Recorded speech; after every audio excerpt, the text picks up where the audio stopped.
Dun dun dun dun dun. Ooh, happy 12th anniversary. It's an anime themed season, which reminds me of an image that I just saw on Reddit a moment ago where the Reddit mods were asking what you guys thought about the anime skins.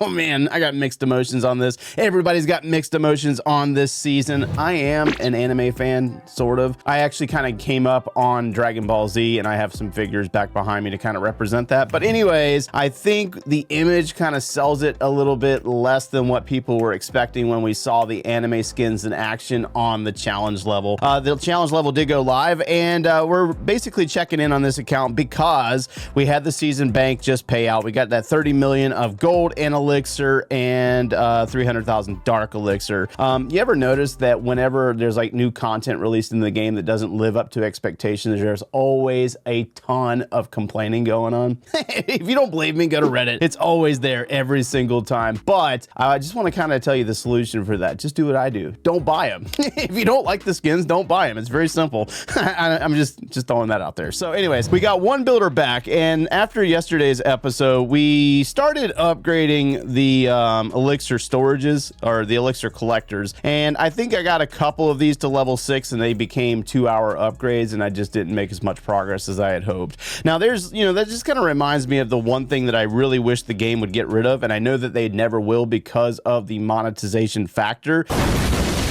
But that is timers, like the upgrade timers themselves. I really wish that at some point, as they add more levels to the game, they'll decide to abandon or abolish this system, because it's really old school in the sense of upgrading something and waiting days and days for it to happen and come back. I wish it was, you have the resources, you instantly upgrade when you have a builder. You know what I mean? That would be great. But then, that kind of takes away from the purpose of builders, I guess, huh?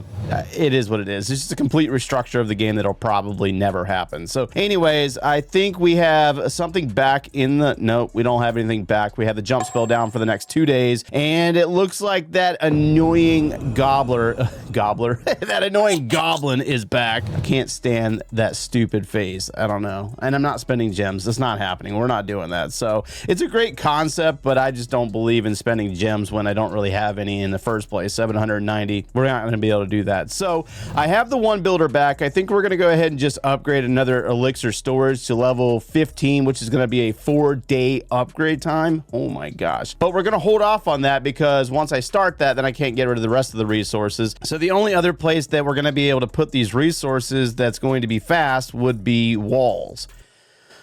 Ah, man. You want to be triggered yet? Check this out.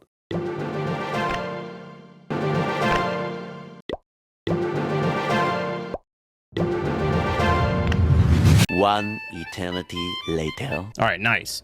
So all of our walls are now level 9. So all those resources did what, 3 levels on our walls? Okay, so we're gonna go ahead and put down this elixir storage for the next few days, and that's gonna leave us with a day in 8 hours, day in 13 hours, day in 14 hours. We got a ways to go on upgrades when it comes to waiting for the time there. But let me see if I have a no builder potion. All right, I guess we'll just have to check back in on this tomorrow. So it has been exactly 1 week since the first half of this video was recorded. So much for recording the next day, huh?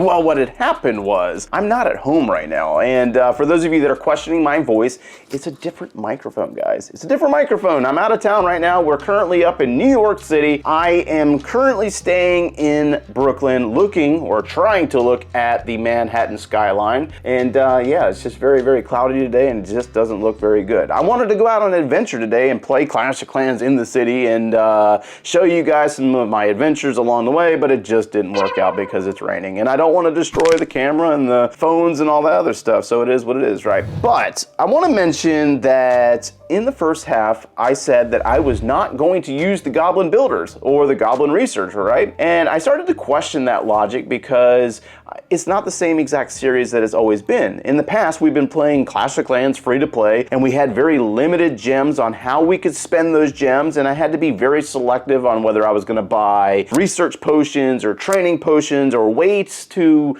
increase my gameplay, right? Well, we're playing this rush-based account, and we are basically a new player. And one of the things that I've kind of realized as I play through Clash of Clans for like the 12th time is that the game tends to favor newer players a little bit more than players that have been playing a really long time and higher levels. Here, let me show you an example of this. Let me go to my progress base, and I was noticing this the other day when I went to upgrade one of my elixir storages to the final level for Town Hall 16. The first one is from level 15 to level 16 is a 4-day, 16-hour upgrade time, which is relatively high, but it's not as bad as it could be. Check out this one right here. Going from level 16 to level 17 is a 9-day, 18-hour upgrade. Are you kidding me? Now, obviously that's Town Hall 16, but that's ridiculous. Like that's how that's how the game kind of regulates how fast we increase our levels in the game. It really just says, here's a massive gap. Are you going to upgrade? And most people are like, heck no, I'm not going to wait that long to upgrade something. It's just the way it is. So that brings us into the topic of whether the Goblin Builder or Goblin Workers are worth it, because each player is going to have a different opinion. Let me know down in the comments below how you feel about the Goblin Workers. But for those players out there that just don't know or haven't even seen it yet, the Goblin Workers were introduced into Clash of Clans back in October of 2023. It became one of the most hated faces in the game on Reddit based on all the memes that we were seeing and still see today. Even the game realizes that players cannot stand the face of this Goblin Worker, right? I mean, it's just ridiculous. The other turnoff, or the major con of the Goblin Worker, is that it requires gems to hire it. Does that make sense? And that's something that a lot of us out there just don't want to do. Also, the Goblin Workers consist of one builder and one researcher for the laboratory. It does require the use of gold elixir, dark elixir for those upgrades, plus the use of gems to hire the Goblin Worker themselves. And then for those of you out there that just are lower level in general, you have to be a Town Hall 7 or above player to use this thing, and it requires all 5 builders being built. The Bob Hut does not count towards that requirement. Also, the Goblin Builder is not a permanent feature, has not been. For the last 10 months, we've only seen this thing added into the game 4 different times. The first time being from October 11th, 2023 to December 11th, 2023. The second time being March 1st, 2024 to April 7th, 2024. And then the third time being June 1st, 2024 to June 30th of 2024. And now currently in Clashiversary in August, it's back again as of August 1st, and we can only assume that it's going to last to the end of this month, correct? So it's a temporary feature that gives you the option to speed up the progression of your village, either adding a 6th or 7th builder, depending on whether you have Bob unlocked. And the biggest perk for it all is the fact that we can upgrade 2 items in the laboratory at once, which is something that neither free-to-play players or gold pass buyers can do unless you spend gems. And this right here has been the biggest thing for me, is the laboratory. So looking through the pros and cons of the Goblin Builder, and these are just my assessments, obviously there's tons of videos of like analytically, like this is the best, like mathematically, this is the most efficient. I don't do that, guys. I'm a realist, I'm a real person, I don't care about the math, I just want results, right? I mean, that's just the way I operate. So the biggest con for players is obviously the use of gems for the Goblin Workers. The biggest pro is that using the Goblin Workers, you can have 2 upgrades in the laboratory, which is huge, and it acts as either a 6th or a 7th builder, which I mentioned a moment ago. Also, research potions, these guys I think I need to get those as a matter of fact. Research potions right here apply to the laboratory for both upgrades, and then builder potions apply to all the builders. So what I decided to do was, since the price of the storages were getting so ridiculous, I decided to drop down to doing one upgrade at a time. I wanted to increase the strength of my army by increasing the levels of the army camps. So we continue to upgrade the laboratory to level 10. It's currently going to level 11 right now, and that will allow me to upgrade more levels of troops that I don't have access to right this second. I also decided to go ahead and upgrade the spell factory to level 6, which increased the amount of spell housing space to the max, which is 11 camp space for the spells. But then I also unlocked the invisibility spell, which plays a major role in the army that I want to use. So that one's complete. We're done with the spell factory for now. Obviously it does have more levels, but I'm not going to do that right this second because I don't necessarily use the spells that it offers, kind of saving some time. So then I invested my time and my builders into upgrading army camps. Now, in the first half of this video, I had level 5 or level 6 army camps, and now we are currently upgrading to either level 8 or level 9. I think this one right here is going to level 8, and these other ones are going to level 9, which is the equivalent of Town Hall 11, if I remember correctly. So that means that I've increased my troop housing space by at least 100 housing space in the last week, and I'm going to continue to upgrade those and try to get those to max, because that's going to be beneficial as I start to unlock other armies later on down the road. And then getting into the laboratory, since last week, I have been doing 2 upgrades at the same time by using the Goblin Builder. Now, I was able to increase my haste spell by 3 levels, which means that now I can go a little bit faster by using the spell. There's obviously still some more levels to go, and once I have the Dark Elixir and a slot to do an upgrade, I'll probably put that back in there again. I also decided to upgrade the Barbarian because I didn't have the Goblin or the Wall Breaker available at the time to level 7, because if I take it to level 8,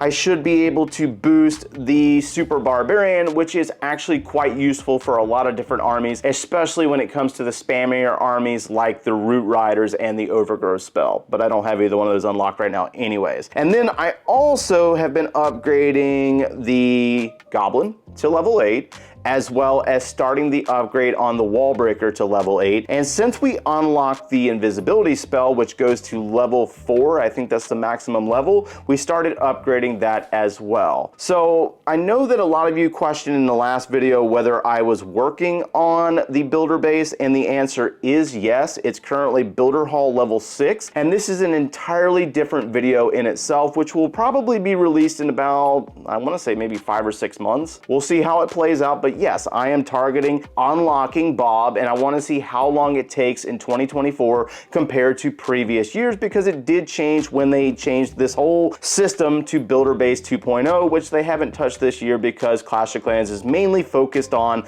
the home village itself. Also, I did continue to push just a little bit, and we have worked our way up into Crystal League, which means that we are getting more loot bonus, we are finding a little bit more dead bases, and we're also claiming more ore for those upgrades, which kind of takes me down into the blacksmith. And right now we got the Warden's Eternal Tome up to level 8, and I did add some levels to the Barbarian King's Giant Gauntlet to level 5, and right now we're currently just waiting for the collection of some more shiny ore to upgrade the Eternal Tome, because we need 1800 shiny to take it up another level, and I'm thinking maybe level 10, and then we'll probably focus in on something else. It really just depends. Focus back in on the original question. Is hiring the Goblin Workers worth it? In my opinion, the answer is yes. I know everybody's gonna have a different answer, regarding this, because they might be higher in level, and the Goblin Builder must cost a lot for them, and I get it, the gems are just a resource that it's hard to get. Not everybody's gonna spend money on the game. But as a player in Clash of Clans that's kind of new, you have to remember that you do have achievements that you can unlock a ton of gems. There's so many different, I think there's like 15, 16,000 gems available in this section that you can apply to the Goblin Builder if it becomes available, because, and I hate to say this, I really do, but at the end of the day, when it comes to skins and sceneries, although there are options that I also like as well, they are completely useless when it comes to increasing the speed of leveling up your bases. They're just pretty, they're really cool, some have great animations, but that's about the extent of their worth. It's probably best to spend your gems on something that's going to enhance your productivity in the game. That way you can kind of advance a little bit faster and not be as slow. The best places I feel that right now we're getting the best value when it comes to the Goblin Builder is the laboratory, but let me know down in the comments below how you feel about it.